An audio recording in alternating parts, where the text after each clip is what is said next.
फक्त 3 इंग्रेडियंट्सपासून मी बनवले होते हे टेस्टी डार्क चॉकलेट बॉल्स.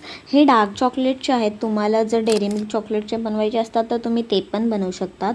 तर सगळ्यात पहिलं आपल्याला ऑरिओ बिस्किट लागणार आहे, मिल्क लागणार आहे, कोणता पण चॉकलेट लागणार आहे. तो व्हाईट चॉकलेट असू, डार्क चॉकलेट असू या नॉर्मल मिल्क चॉकलेट असू. सो फर्स्ट ना आपण डार्क चॉकलेटमध्ये थोडंसं दूध टाकून मिक्स करायचं. नाही तर हलकंसं त्याला गरम केलं तर ते ऑटोमॅटिक मिक्स होतं. आणि त्याच्यानंतर ऑरिओ बिस्किटमध्ये थोडंसं मिल्क ॲड करायचं.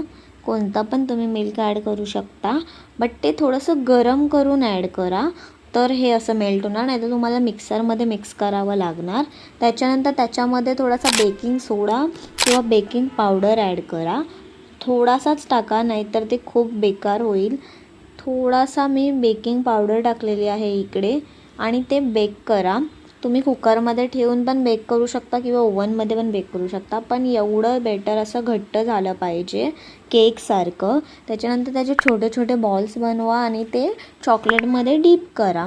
मी तुम्हाला सजेस्ट करते की डेअरी मिल्क चॉकलेट तुम्ही यूज करा. ते थोडं स्वीट असतं, हे जरा कडू असतं. बट ज्यांना डार्क चॉकलेट आवडतं त्यांनी डार्क चॉकलेट यूज करू शकता किंवा व्हाईट चॉकलेट यूज केलं तरी बेस्ट आहे. हे मी माझ्या बहिणीला टेस्ट करायला दिलं होतं, तिला खूप आवडलं. तुम्ही पण एकदा ट्राय करा. Bye bye.